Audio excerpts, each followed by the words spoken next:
terlebih dahulu. Untuk kedua, silahkan pimpin doa. Baik teman-teman, mari kita baca doa. Baca doa, mulai. Doa selesai. Baiklah, sebelum memulai pembelajaran kita hari ini, Ibu akan absen dulu ya. Reza Fitri, Reza Dino Fitri, Siti Syahira Nur Atifah, Sri Bulan Narmianti, Najwa Nafisa, Azura Nur Isnani, Novia Dwi Arianti. Baiklah, nah sebelum Ibu menjelaskan, apakah Ananda ada yang ingat nggak materi kita pada minggu lalu?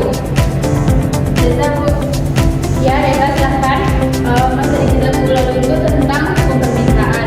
Nah, jadi hukum permintaan ini adalah menyatakan bahwa semakin tinggi harga suatu barang, maka jumlah barang yang diminta itu akan berkurang, dan sebaliknya semakin rendah harga suatu barang, maka jumlah barang yang diminta itu akan semakin meningkat. Itu, Bu.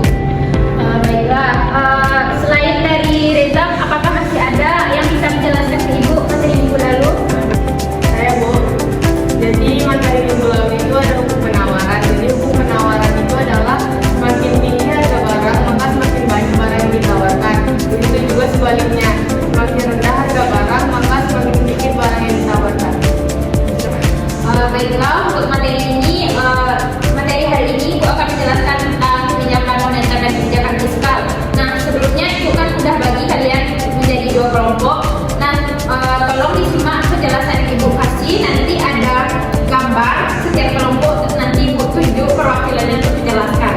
Nah, adapun materi kita pada hari ini, yang pertama yaitu pengertian kebijakan moneter dan fiskal. Yang kedua, tujuan kebijakan moneter dan kebijakan fiskal. Yang ketiga, contoh kebijakan moneter dan kebijakan fiskal. Nah, yang pertama yaitu pengertian kebijakan moneter. Kebijakan moneter adalah upaya yang dilakukan oleh Bank Sentral seperti Bank Indonesia untuk mengendalikan muka uang yang beredar dan tingkat suku bunga dengan tujuan menjaga stabilitas harga, mendorong pertumbuhan ekonomi, dan mencapai keseimbangan neraca pembayaran. Nah, selanjutnya ada pengertian kebijakan fiskal. Kebijakan fiskal adalah langkah-langkah pemerintah dalam mengatur pendapatan atau pajak dan pengeluaran negara untuk memengaruhi kondisi ekonomi. Tujuan utamanya adalah mendorong pertumbuhan ekonomi, mengurangi pengangguran, dan mengendalikan inflasi. Selanjutnya, tujuan kebijakan moneter. Yang pertama yaitu menjaga stabilitas harga, mendorong pertumbuhan ekonomi, dan menciptakan lapangan kerja. Selanjutnya ada tujuan kebijakan fiskal. Ada tiga. Yang pertama yaitu mendorong pertumbuhan ekonomi, mengurangi pengangguran, dan mengurangi ketimpangan pendapatan. Nah, ini yang Ibu maksud tadi, contoh gambar kebijakan moneter. Sebelumnya Ibu sudah bagi dua kelompok. Nah, kelompok satu atau kelompok dua, siapa yang bisa menjelaskan gambar ini? Siapa yang bisa, silahkan tunjuk tangan dan jelaskan ke depan.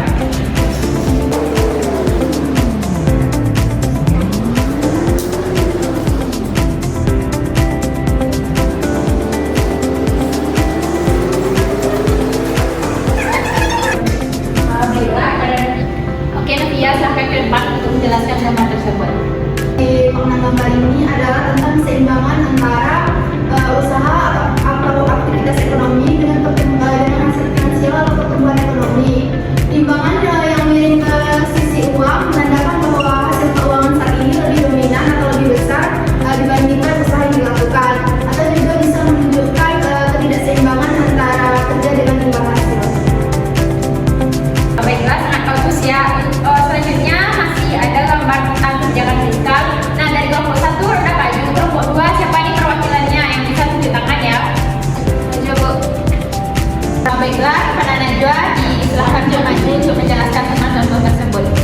Jadi gambar depan adalah contoh mekanisme kebijakan fiskal, yaitu bagaimana pemerintah mengelola penerimaannya yang berupa pajak dan pengeluarannya yang berupa keuntungan atau manfaat untuk mendukung pertumbuhan ekonomi, pemberantasan kesejahteraan, dan stabilitas nasional. Baiklah, sangat bagus ya Najwa. Nah, selanjutnya apakah dari Ananda semua ada pertanyaan tentang materi kita pada hari ini? Iya, Bu.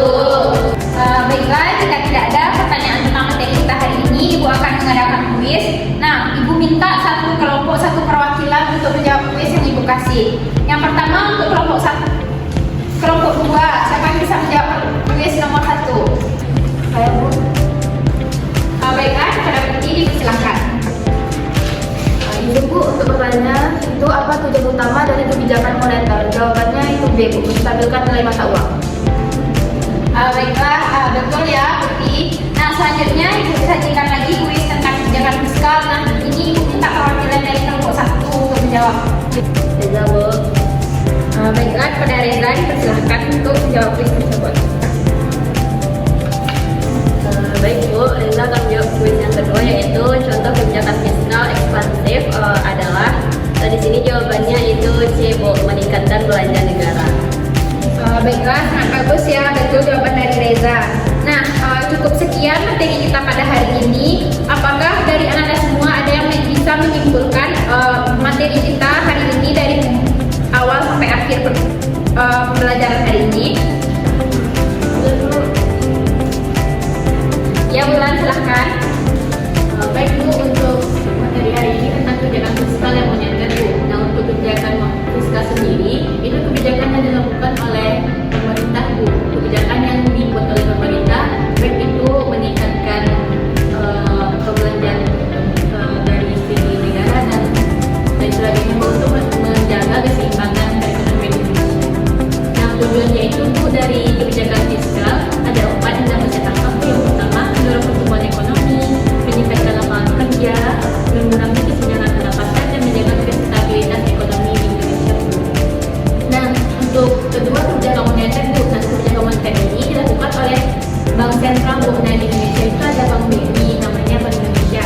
Nah, tujuan dari kebijakan moneter ini, Bu, ada 4 juga yang dapat saya tangkap. Yang pertama, menjaga stabilitas harga. Yang kedua, mendorong pertumbuhan ekonomi. Ketiga, menstabilkan nilai tukar. Dan keempat, kesempatan kerja bagi pekerja. Baiklah, sangat bagus Bulan. Ibu bisa simpulkan anak-anak semua mengerti tentang materi kita pada hari ini. Baiklah, hanya sekian materi kita pada hari ini. Mari kita ucapkan alhamdulillah dan sampai jumpa minggu depan.